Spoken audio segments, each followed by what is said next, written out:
The views and opinions expressed in this podcast are those of the hosts and guests and do not necessarily reflect the official positions of NAMI New Hampshire or the organization's funders. All individuals and personal experiences are different. Please connect with your primary care provider or a mental health professional to seek advice regarding any condition you may experience. NAMI New Hampshire does not endorse or advise specific treatments. For 24/7 crisis help, contact the National Suicide Prevention Lifeline at 1-800-273-8255 or text NAMI to the crisis text line at 741-741 or call 911.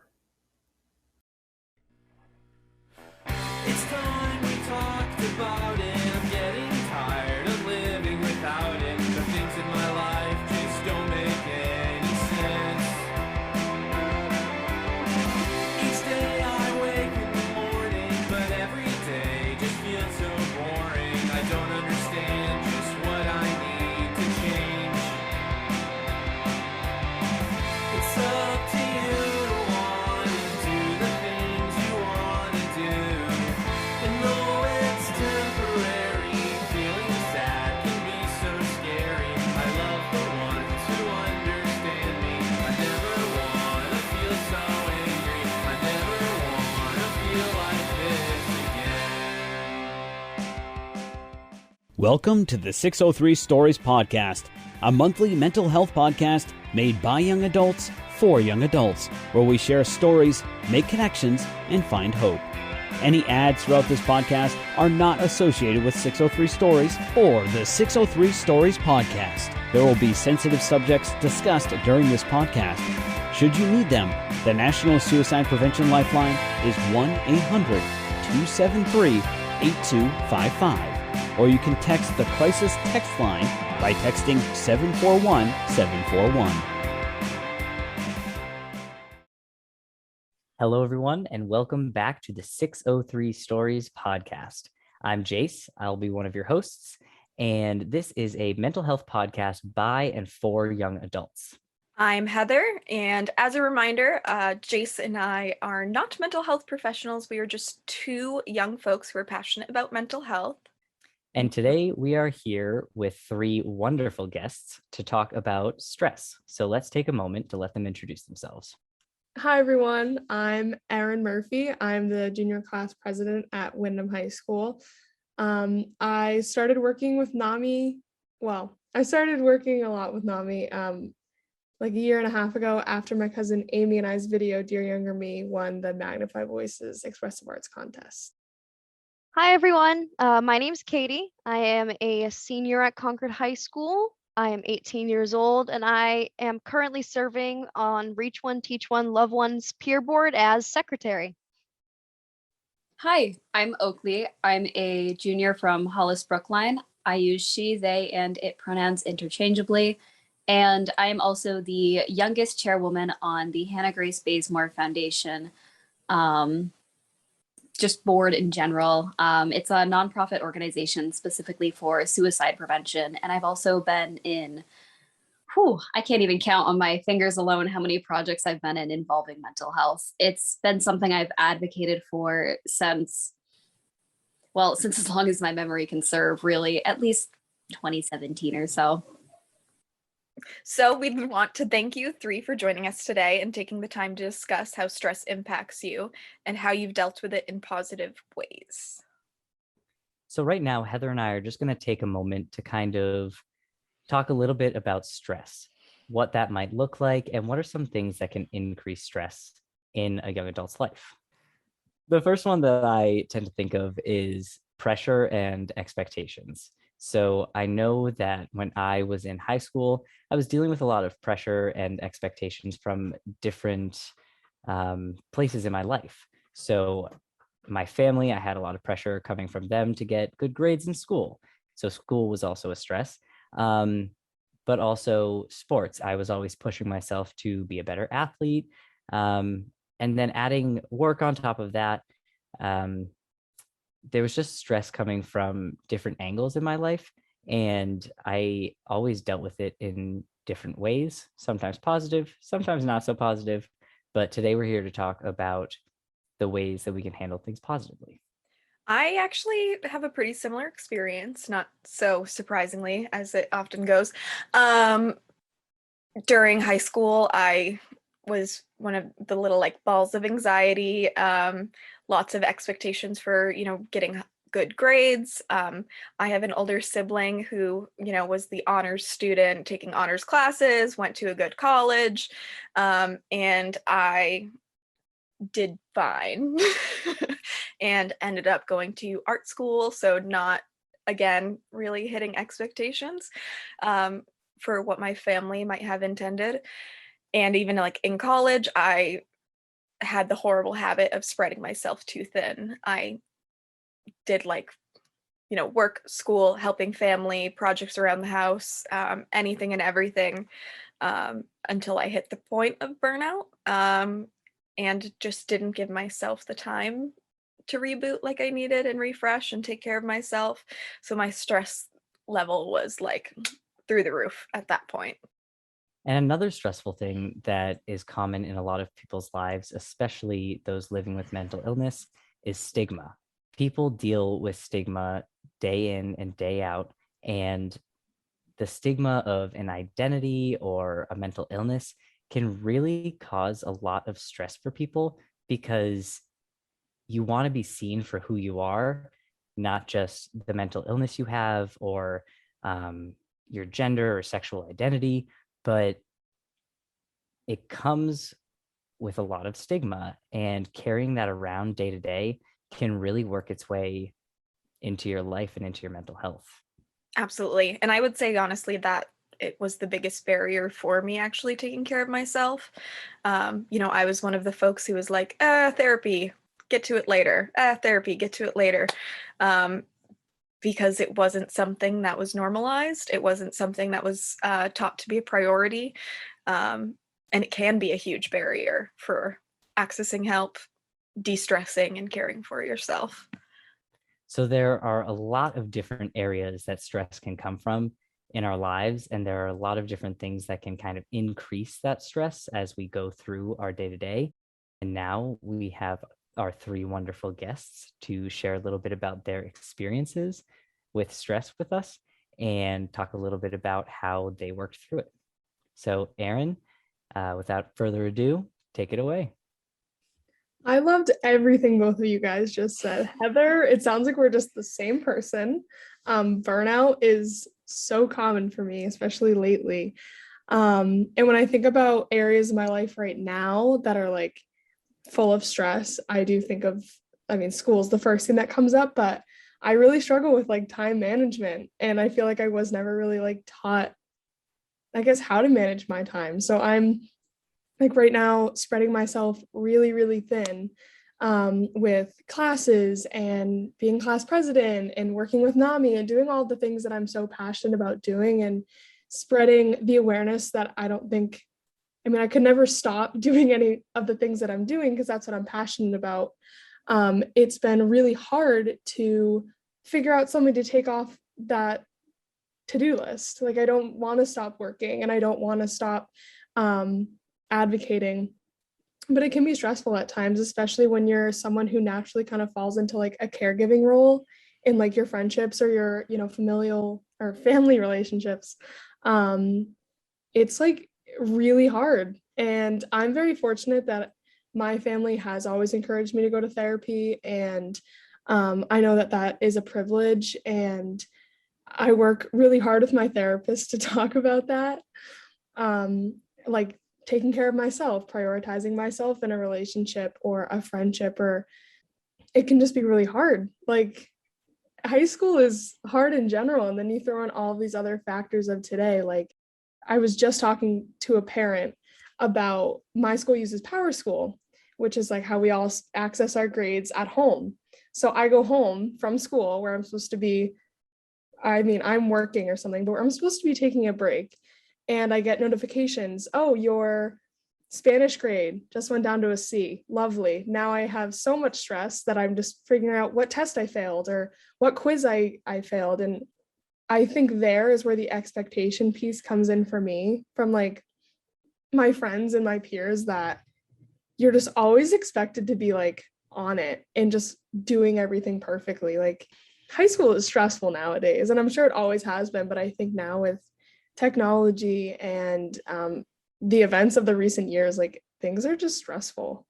I love how you brought up that some of the things that are stressing you out are also things that you love. So volunteering, advocating, and it just goes to show that we can love something, but also need a break from it. And that is so important to recognize. Thank you. Finding that balance is a big challenge, and I'm very happy to hear that you are taking the steps and accessing your supports to work through those things, because a lot of folks don't. So I'm happy you have that. Erin, kind of going off of what you said, all throughout my life since I was 2.5, I was a dancer. And dance has a very specific environment.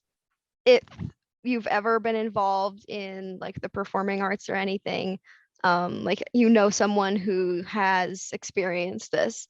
But like social pressures to be ballet dancers are very prim and proper, and every body part has to be in a very specific place at a very specific time at a very specific beat in the music. And like that's how it is like in the social environment as well. Like things are very like they have to be a certain way. I was a competitive dancer for like 7 years, and up until I was 16 years old, I thought that that was what I was going to be doing until I graduated high school. Like I thought like, oh cool, this is what I'm meant to be doing. This is so much fun. And like I loved doing it. But the people around me, I realized just were not it. Like I loved the administrators of my studio. They were so healthy and like they did their best to make it fun, and I really enjoyed what I was doing. But like after one interaction, it can just kind of bring it snowballing down, and I had some of my like darkest moments because of like one thing that happened at the studio. So my sister is also a dancer and she thrives in that sort of environment, whereas I learned very quickly that something that I loved turned into something that, I don't know, just totally took a toll on me and my stress, and went from an outlet to a stressor, if that makes sense.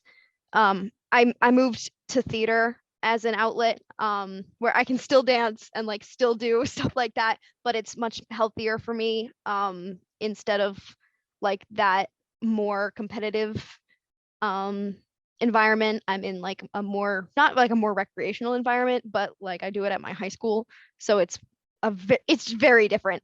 But I really liked how you kind of brought that up, and how the things that you love can kind of come back and bite you in the butt, if you will. So, what do the three of you do to balance that love for something when it is also something that can be a stressor? I have just started practicing saying no.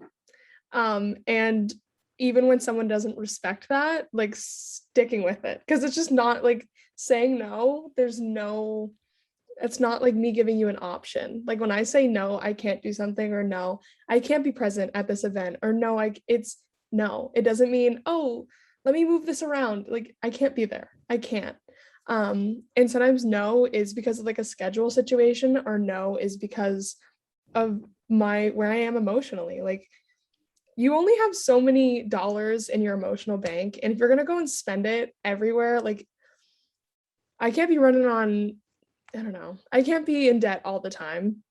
So saying no, I think sometimes gives me like, it just, I don't know, it gives you a little bit of power in your own life, because really it is your life. But I feel like sometimes people have a lot of control over that. So saying no is my biggest thing lately that I've been working on, like, and it helps a lot. Like even just with my family, like my dad, he's like my best friend, but sometimes he'll be like, hey, do you want to play this video game tonight? And I'm like, no, I can't, because I have work, or I have something I need to be getting done. And even though hanging out with my dad's one of my favorite things, like sometimes you just got to say no and focus your energy where it needs to be. I have a lot of feelings about everything that you said, but I love you talking about like your emotional bank, and the boundary of no. No does not mean compromise. No does not mean I'll meet you halfway, or I'll change my plans, or maybe another day. I mean, sometimes it can mean maybe another day, but a no is a no, not a vague gray line. So I'm just happy to hear you say that.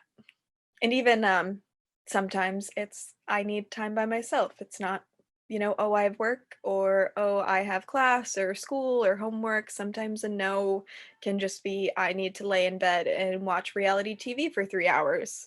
It's boundary setting is all about, taking care of yourself. And that looks like a lot of different things. I would love to know how you respond when someone tries to negotiate with your boundaries. I just asked this. If you don't have a solid answer for it, that's fine. But I just asked this because it is something that I still struggle with to this day. The second someone starts negotiating my boundaries with me, I almost always give in. Yeah. I think being class president has given me that skill set, has helped me to evolve that, because at the beginning of this year, people were pulling me so many different ways, and I would just be like, yes, I'll be there, I'll be there, I'll be there, until it got to the point that I wasn't giving my 100% where I was. And I think I just started like now when a friend doesn't listen, I'm like, listen, it's just not an option. Like I really just keep repeating it. For me, I struggle when it's a teacher. I struggle when it's an adult in my life, that I might not have a really close relationship with, like my dad. Like if it's a teacher or someone I work with, like I will pretty much always say yes, and especially if they want to reschedule, or I'm working on that as well. So if any of you have any tips, I'm all ears. Now, would you say that you're more let's say flexible with those folks because of pressure you feel is coming from them, or because of, how high you hold them? I think it depends who it is. Like some people, especially those who I've come close with in like the mental health community, I just love it. I love working with them and I love talking with them, especially everyone over at NAMI. And they're just so nice that I'm like, they're just so supportive. Like it's gonna fill my bucket. There are like teachers, that's all pressure. That's 100%. Like it's so hard to say no to a teacher when they need you to run these errands that really makes no sense that you're doing it. But I just I think teachers is an expectation and just pressure, but the people that help me fulfill my passion and like give me these incredible opportunities, like I just have so much respect and love for them that I always want to figure it out with them, you know. So let me preface with this. I am not class president. So I do a lot of things like around my school. So like I have relationships with especially the teachers in my music department. I'll run a lot of errands, like I'll go copy some sheet music, yada yada yada. But it's more about self-awareness, I guess. So during the pandemic and like during March of 2020, at least because we're kind of still in the pandemic. But like I took that time to really do a lot of like introspective thinking, and really come to terms with like, okay, how much can I handle? Because I realized just how much of myself I was expending and just how in debt I was. I will use the bank analogy because that's fantastic. But I kind of took that time and I was like, okay, what bonds with people do I truly value? What bonds do I need to break in order to like be true to myself? And like, who do I want to be? What kind of person do I want to be? So like learning to say no and like learning to do what serves me and put me first is kind of what gets me around like people trying to, even adults, like when like I feel I'm someone who feels guilty a lot of the time because I'm a people pleaser. Um, but I when I have to take days off because I have an event of some sort, whether it's a show or a concert or something else, and I have to text my boss and they're like, "Okay, that's so sad, but okay." Um, I still feel guilty, you know? So I totally get what you were saying, Jace, about like not really knowing how to feel when other people say no to your no. If that makes sense. But like for Hmm. me, it was that like introspective thinking that kind of allowed for me to figure out like how much can I spend? And it I, is a guilty feeling. Like you feel bad for letting other people down, but at the same Yes, time, you are people too. And right, when you're not taking care of yourself, you're letting yourself down. right. And And that you causes deserve stress. more. Yes, yes, yes. you stole the words right out of my mouth. If your bucket isn't full, you can't fill others. And even, I mean, especially with work, if you aren't taking time off to do the things that bring value to your life, like, yeah, maybe it stinks that they're short staffed or, whatever that looks like. Um, but really, you would just end up growing to resent them, or like not wanting to go to work because, that balance is so important. Um, and the work life, school life balance comes with a lot of pressure and expectations. Um, but really, you got to prioritize you. Yeah, I'm really lucky to have great bosses who are like, okay, if you find your own coverage, then cool, you know? It's because like I'm a waitress, so I gotta be like texting all my waitress friends and being like, oh, can you fill my shift? But like, it's true, because especially in like a restaurant, you gotta like make sure someone's there. But my bosses are really great, especially with high school aged kids. They're fantastic, especially for that. So that takes some stress off my back. Right, my So bosses are important. incredible. Like I work at a social emotional learning like after school program, and they are always like encouraging me to just follow the like to take every opportunity that I can. And even though, especially at an after school program, one less person is so overwhelming, with like 38 energetic kids. Um, they're always just really supportive of that. And for me, like even today, I had to take work off to record, and they were very supportive of it. And I just think that having those people who also respect your boundaries and know, like, sometimes people just gotta do what they gotta do, it takes the stress off. Like, I have so many teachers at school now who I think are learning to accept when I say no. And I know my guidance counselors are probably listening to this laughing because um, I've gotten better at saying no. I'm still not great at it, but I've gotten better. Um, so it just takes a while. But it's not your life if you're letting someone else dictate it or run your schedule or anything. So you just gotta, all of us have to start saying no. I have so much to say. I've been like, I struggle with ADHD, and a big part of my ADHD is like I always want to speak and contribute. I've literally been forcing myself to be on mute because every single thing everyone said, I've had something to say. Oh, I'm full of emotions and words right now. And now that I'm trying to articulate them, they're all kind of gonna like flop around like fish out of water. Yes. But that's okay. But We're gonna find our way. give us the fish. So, first thing that comes to mind is that I work at a restaurant as well, so I understand entirely. I am a dishwasher though, so I don't have the biggest stress when it comes to kind of finding people covering my shift. It's actually a little bit more difficult, arguably, considering that it's a home owned diner. So we only have like two dishwashers we rotate between, and we have like six waitresses. It makes for quite the funny dynamic. By funny, I mean very stressful. I'm blessed to have a very, very healthy and fun work environment. So I personally really enjoy showing up to work. I actually have a really fun time I sometimes would literally rather cancel my plans to go to work instead. I have fun. I'm friends with my coworkers. It's nice.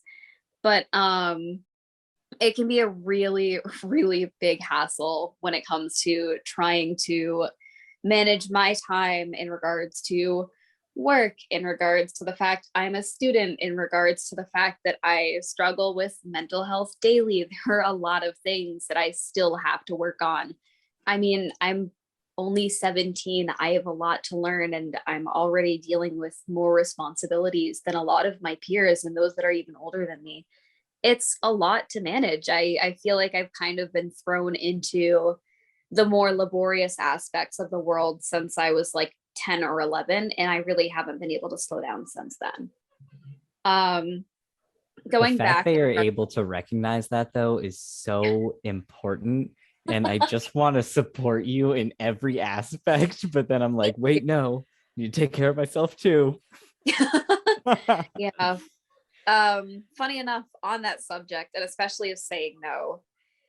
So I come from a very weird perspective, so to say. When it comes to saying no, the places that I find myself saying it the most are in my most intimate, like friendships and whatnot, and in the most intimate aspects of my work outside of the diner. So in addition to the diner, I also work with various, mental health organizations, things like that, like I mentioned earlier.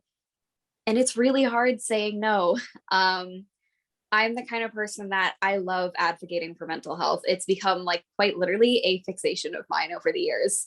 It's something I feel so strong and passionate about, but I'm taking care of everybody's mental health, or trying to, but I never fail to slow down and realize that I'm never taking care of my own.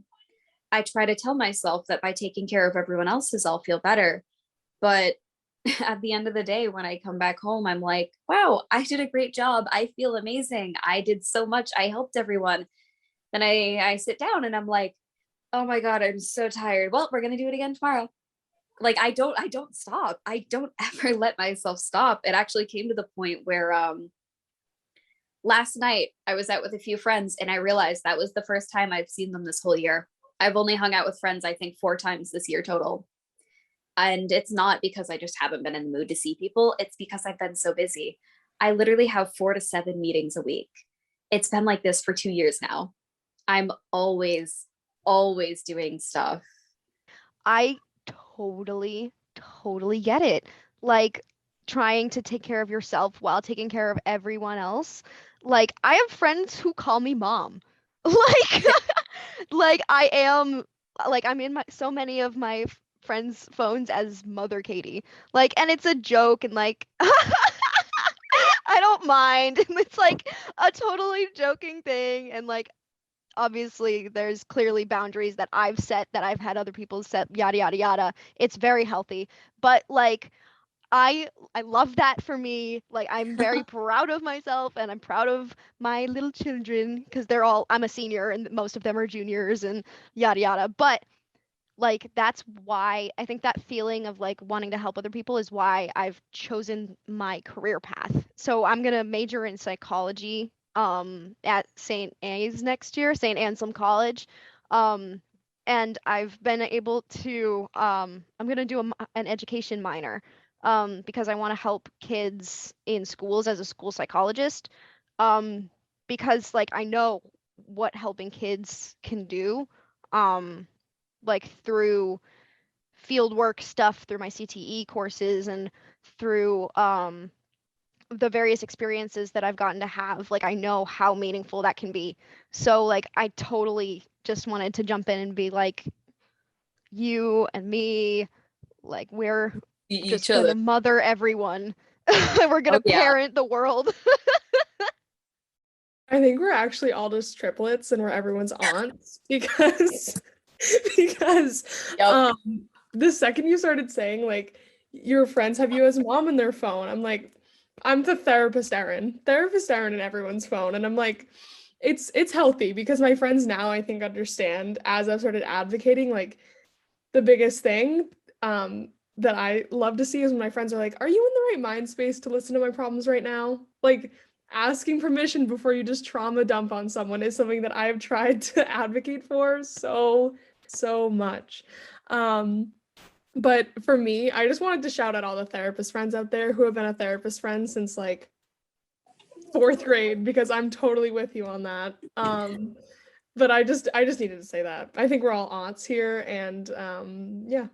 Yes, dealing with your stress and other people's stress, and like while navigating childhood and building boundaries and how to figure that out is so hard. So like kudos to Erin for building those boundaries. I've kind of done the same thing, and yeah, second that. Maybe that would explain why my bones hurt so much all the time. Can't carry the weight of the world on your own. I've got to say, I am overjoyed to hear that your friends ask for consent, Erin, because I know y'all all saw, though our listeners may not have, my putting my face in my hands when I heard Katie refer to herself as the mom friend. I do that because I was the mom friend. I was the group therapist, especially because I was, not mentally well when I was younger. I had experienced a lot and been put in the situation where I grew up pretty quickly. But it sounds like y'all are in better spots than I was when I was your age, which makes my heart flutter. But all of you just set boundaries. So I guess I'm the only one here that was not the mom friend. Oh no, actually, maybe. What was your role? I feel like I was therapist friend at some points, but I often got labeled as the dad friend. Not quite as put together as the mom friend, but still very supportive. It's so funny that you say this because I know one of my friends that I'm forcing to watch this after is quite literally the dad friend to my mom friend. Ollie, when you see this, I say hi. I had a mom friend to my dad friend. I feel like every mom friend needs a dad friend, and every dad friend needs a mom friend. They like kind of like stable each other out a little bit. Like they don't at all, but they kind of do. It's more fun when you have a partner in crime. Exactly. Now I'm thinking, when will I meet my dad friend? But Heather, what you were saying, I'm sorry, I'm so sorry. Oh no, you're fine. Please go ahead. What you were saying about like growing up quickly and how that like impacted the position or the role you play in your friendships, that just hit home. I think a lot of people who find themselves advocating for mental health, I think, grew up a little quickly for whatever, maybe it's situations at home or situations you had in school, or just the environment you have surrounded yourself with. One thing that I like, this whole conversation is so validating because it's just a bunch of people like who are all feeling the same things, and it's just not talked about enough. But I think a lot of people who grow up fast tend to be the people who like put on that smiling face all the time. And I think it's just important to check in on those people too, like Oakley. TikTok has a trending hashtag right now that says check on your happy friends. No. Literally, it's about time. Yes. But it just Heather, when you said that, it made me think of that, just like checking in on your happy friends and almost paying attention to the role that your friends are playing and making sure that they're not a caregiver all the time, and that sometimes everyone just needs one person to look at them and be like, are you good, do you need something? Checking in, asking for consent. These are all things that modeling all that behavior. Exactly. Anyway, Oakley, back to you. It's very funny that you guys bring that up because I wanted to kind of mention that I'm sort of like the other side of the coin in regards to that. So I have had the unfortunate experience of needing to cut off friends even in the past few months because they did not respect those boundaries of mine.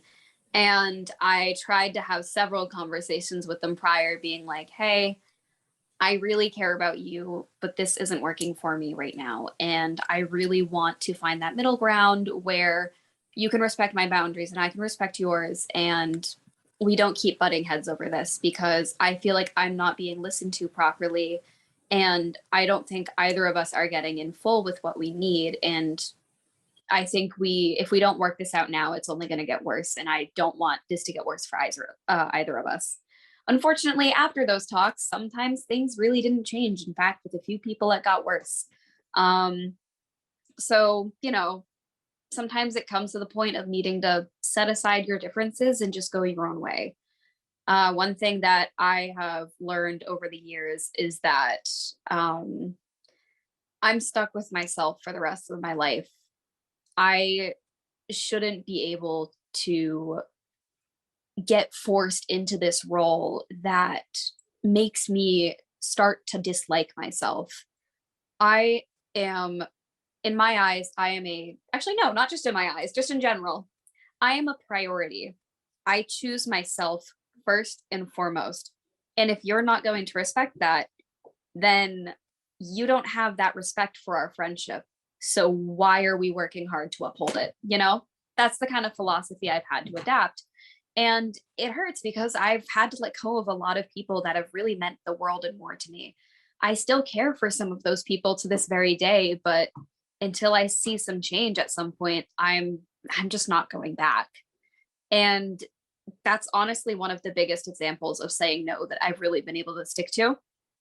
It's kind of a joke I have with a few closer friends of mine that they know that since I work in the mental health field, I often end up picking up friends that are kind of struggling with their mental health. And as much as I love to help them, I have learned over the years that I am not a rehabilitation center. None of us are. Not a single person is responsible for someone else's mental health. You can try to help them, but at the end of the day, you are your own person. You are responsible for yourself and yourself only. And I've had to cut off people that did not accept that truth. And I can still care for them, for like the world about them, but that doesn't mean I have to have them in my life and I have to be in theirs. I can support them from the sidelines while we go our own way. I can wish you the best, but never want you in my life, But, jumping back a little bit farther, saying no has always been a really, really big problem for me, considering I do work in the mental health field. It can be a really slippery slope sometimes with the people you're working with. To get as honest as possible and as vulnerable as I am comfortable with, just last October, I was giving a speech on behalf of the foundation that I work for suicide prevention. My father and I were both giving a speech, and unfortunately, literally the day later, one of the many people in that room that we were talking to had taken their own life. I've never gotten over that. And I think as much as I consciously am aware of the fact it's not my fault emotionally, I'm never, well, not never, because I can't predict the future, but I don't think I'm ever going to be able to get over that in full. I don't expect myself to either. If anything, my goal is to hopefully not hold myself accountable anymore when I know in truth it was not my fault. I helped with the investigation and everything. And I mean, shoot, I didn't even know her for 10 minutes. It's kind of hard to put the weight of all that on yourself when you weren't even in their life for almost, the entire point of their life. And it's really hard because ever since that happened, and even before, I always get scared to say no, especially in the mental health field, because I always have that voice in the back of my head that says, if you say no to them, how do you know that you're not going to get another phone call saying that they're gone? I've had a lot of loss in my life in general. I lost my sister for the same reason in 2017. I've lost several friends for the same reason over the years. And saying no in general, especially in that field, is mortifying to me. It's something I still struggle with to this day. But I kind of have to step back and step out of myself and realize I literally just said not even 2 minutes ago that I'm responsible for myself and myself only. So why am I not upholding that? I need to practice what I preach, or else I sound like a hypocrite. And why would you give any time of day to someone that's a hypocrite? You know, if I don't take my own advice, then how do I know? I'm so sorry. That's my cat sprinting in the back if you hear him. Then how will I know if what I'm saying is even real, if it's even true? And I know it is, because when I finally set that aside and start working on myself, I actually start to feel a lot better. I'm choosing me now, and it's one of the best things I've ever done in my life. And as hard as it is getting over and working through a lot of the things I've been through, being able to put myself in that high priority and realize that none of the losses I've experienced were my fault whatsoever. If anything, I could have been the reason they stayed a little bit longer. And just knowing that, and knowing that it's the truth through what I've experienced, what I've seen, what I've heard, it's enough to keep me going and to keep me motivated to keep working on myself and realize that I am a priority.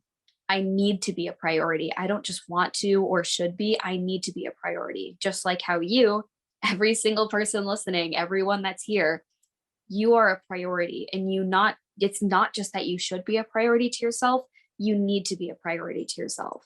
And that's something that I really wish I knew sooner. And I'm really glad I'm really starting to discover that and feel it in full now. Thank you so much, Oakley, for sharing that. Ultimately, we only have control over ourselves. We can control our choices, our actions, to a level, our feelings, and a choice that someone else makes, regardless of how serious or permanent it is their choice. And if you're in a situation where you don't feel prepared to help, just pass it on. You can say, reach out to this person, reach out to this helpline, reach out to NAMI, whatever it is. It is okay if you are not in the space to help. Because again, you're number one. You can't help others if you're not helping yourself. I think the really interesting, universal experience, I don't want to say universal, a lot of people in middle school and high school now, I think the first person that I can actually say I talked through a crisis, I was probably 11. I was 11 years old, and I already felt the responsibility of saving a friend's life. Now, I will do whatever I can to help support someone, but I think now I understand that I am not a trained mental health professional. I just play one on TV, and I am 16. I got my license 6 months ago. I'm not capable of saving everybody. I obviously, like I said, will do whatever I can, but I think it's important to pass people along, just like Heather said. You can't feel that responsibility in high school or in middle school. I was literally 11 years old, and I felt the responsibility of doing that. The other thing, Oakley, I wanted to say, when you're talking about the unfortunate, how did you word it? You said I unfortunately had to cut friends off, but I think maybe, I don't know if you know this yet, but I think that is good for you. If people aren't listening when you are setting your boundaries, an apology without change is just manipulation. Really. Yep. It's if you tell somebody that I don't like when you're doing this, and they say, I'm sorry, and then they keep doing it, that's just manipulation. And it's Exactly. not worth your time, it's not worth your energy. And I think that you making those choices, cutting those people off, it's all going to help you in the long run. Losing friends stinks. I lost a best friend a few months ago, or oh my gosh, it was 2 years ago now, a few months ago. And it was one of the hardest things ever. And I've seen things that are hard.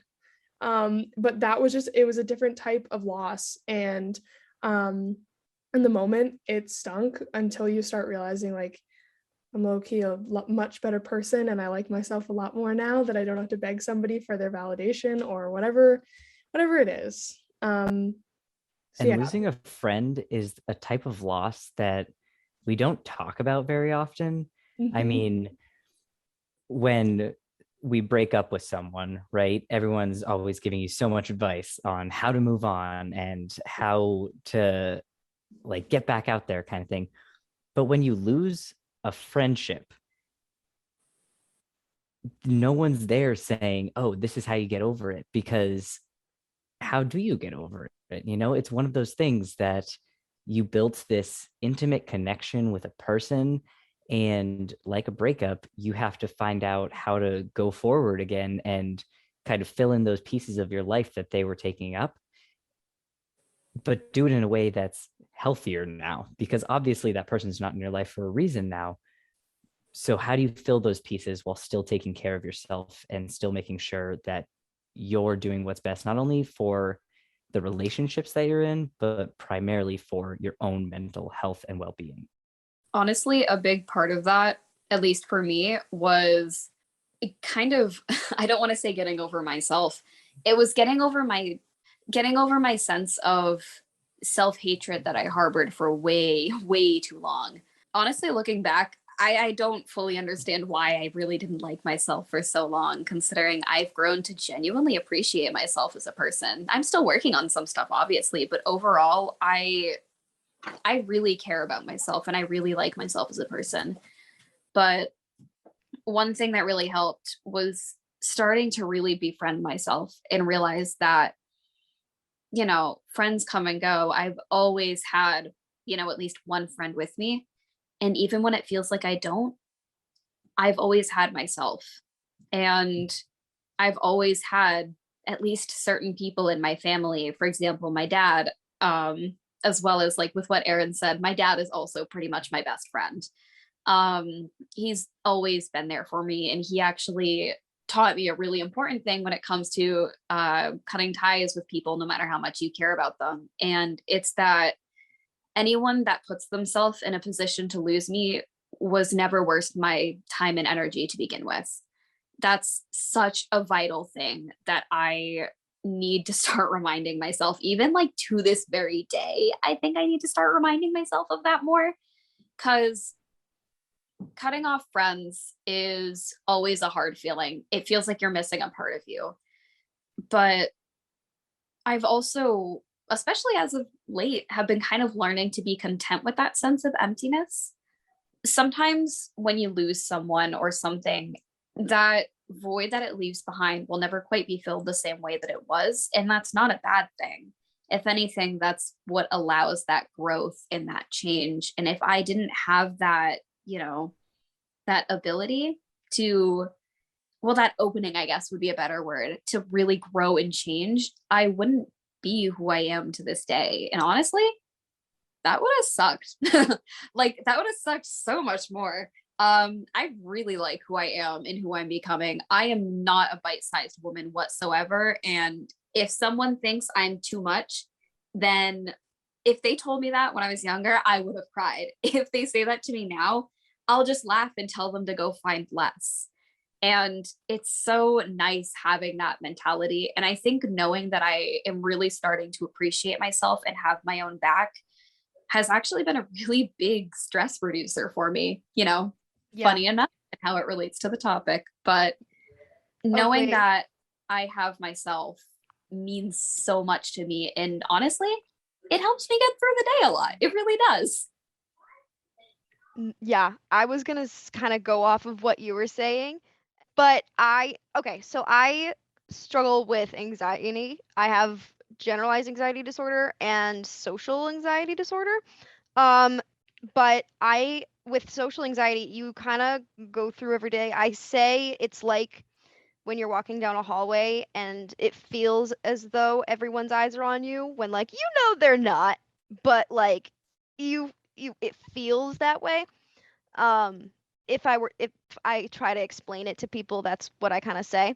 So learning or trying so hard to kind of find my own way through the gazes of other people it has been so difficult, especially through my high school career. I'm nearing the end of my high school career, which kind of means that I'm being very retrospective, like at this point, and like I'm kind of going over the various stressors that I've experienced, such as classes, such as National Honor Society, such as other things, such as like, but one of the biggest things I think has been my social standing and what I think my own social standing is, compared to what actually matters, which is whether or not I like myself.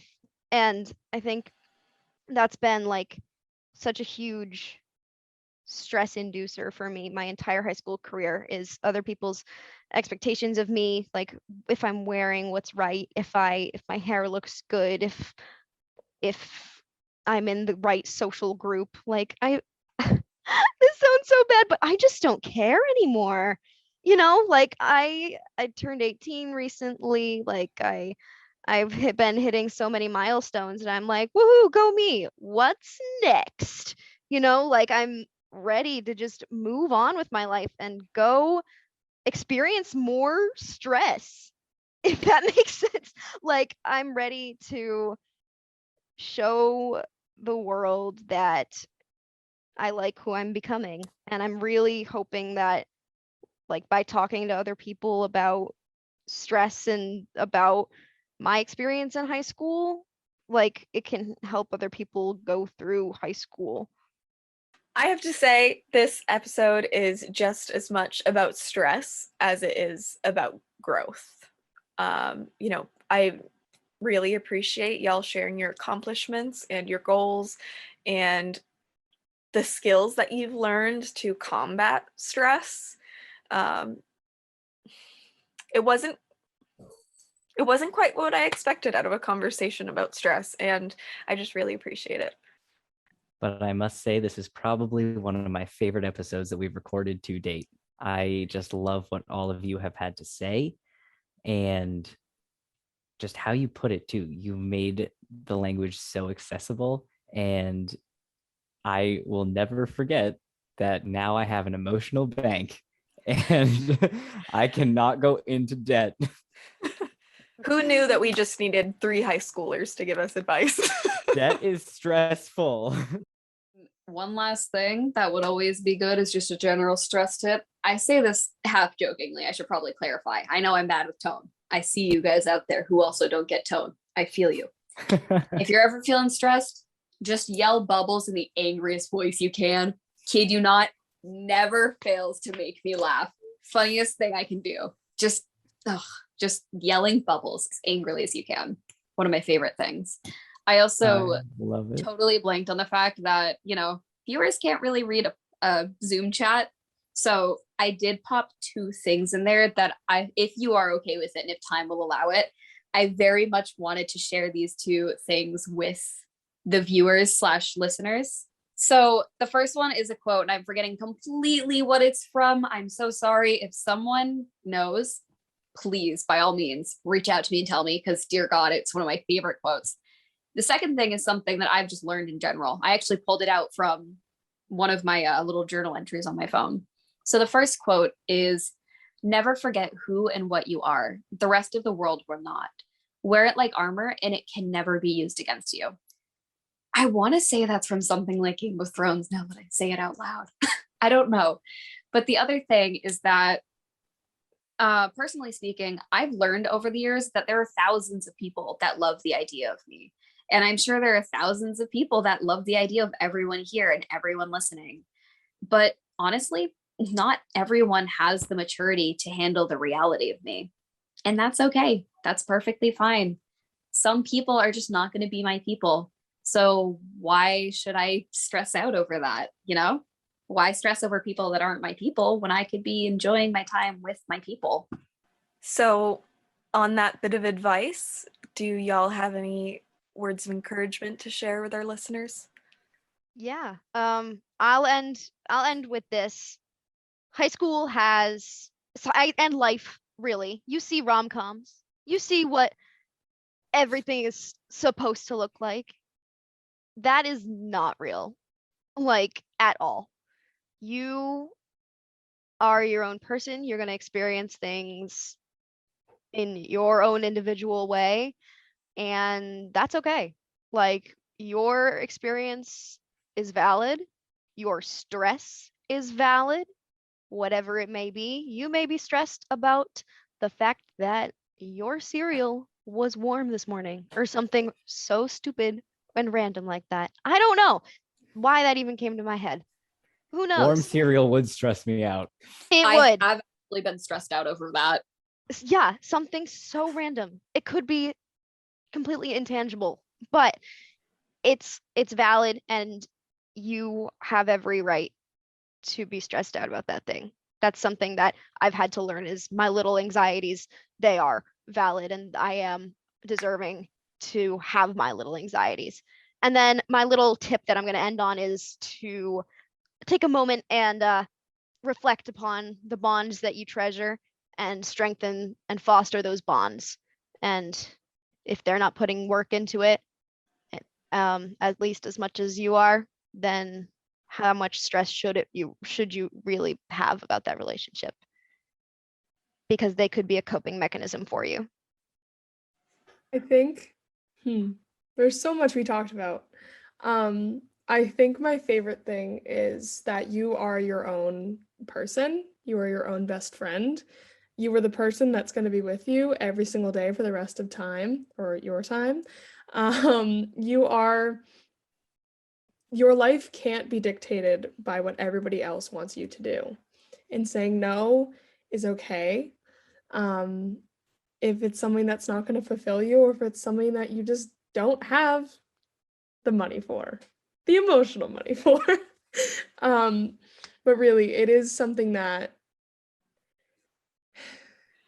recovery is a long process, but it starts with the little things that you can do, like learning how to say no, or speaking up and talking to a parent or a guardian or whoever you live with about what's going on in your brain, looking up stress videos and how to get rid of stress, like however you can. Just learn what works for you. Not everything works for everybody. When I'm stressed, I shower and I shut my phone off. I'll listen to rain sounds. I will go in the car and sing Nicki Minaj. Like, there's so many things that you can do, but it's just not going to work for everyone. So if you start trying different coping mechanisms and the first 3 you try aren't working, there's about 7 billion more.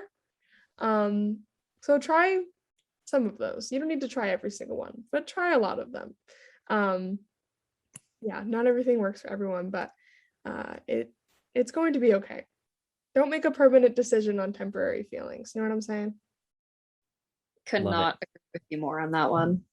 Another thing that I wanted to add is, if we're given those little tidbits of advice, not just should you yell bubbles as angry as you can, but 2 things that I think I overlooked when I was starting my recovery process, but really helped me and still do, is A, going out of my way to actually, like, not just be nice to myself, but talk nicely to myself. I changed my humor around entirely. I used to make self-deprecating jokes all the time. And now that I don't, I'm like, wow, no wonder I was so stressed about that stuff. Like, psychologically speaking, it literally rewires your thought process. It is true. It's been proven that making those self-deprecating jokes quite literally ruins how you perceive yourself. And ever since I started making more positive jokes about myself, and just those silly little things, I've actually started to love myself so much more. And I've learned to take things a little less seriously in life.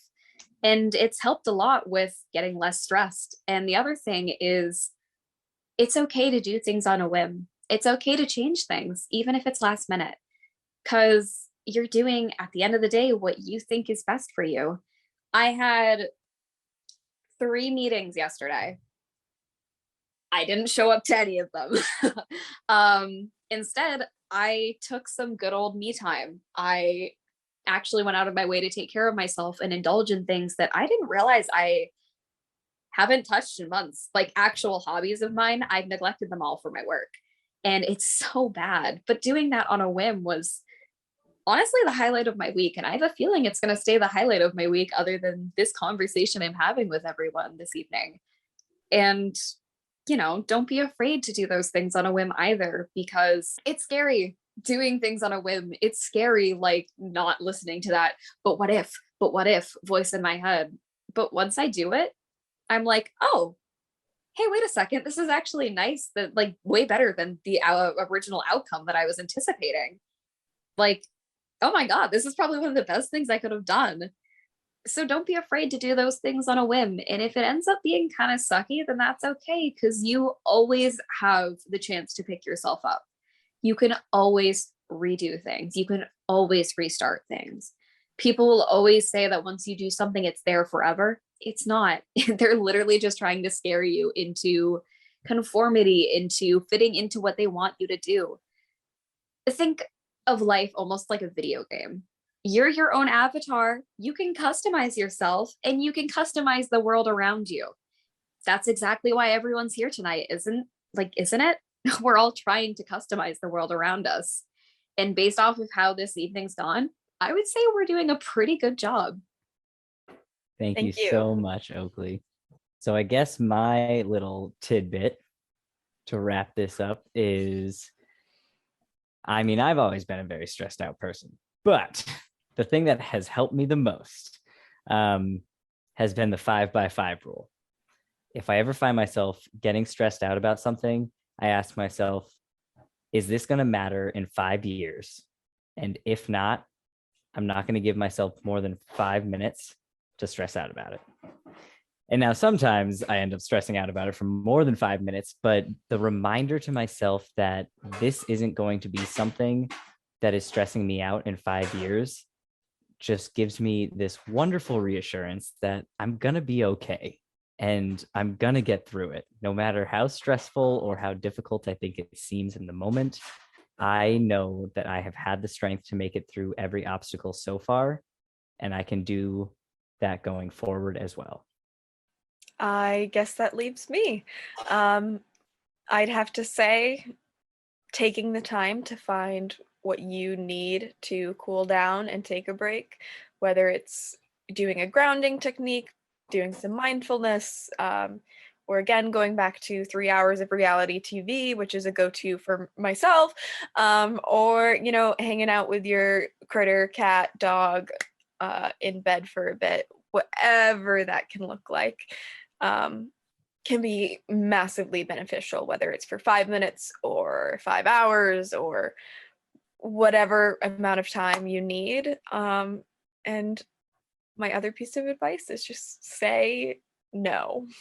Say no all the time, everywhere, every day, whenever you need it. Practice it, learn it, get used to it, and say it with confidence. Thank you so much, Heather. And these tips may not work for everyone, but until we start putting ourselves out there and trying new things, I always say nothing changes if nothing changes. So keep working towards the change that you want to see. And we'll be here for you, fighting in your corner. So with that, thank you everyone for listening to the 603 Stories podcast. Take care and join us next time.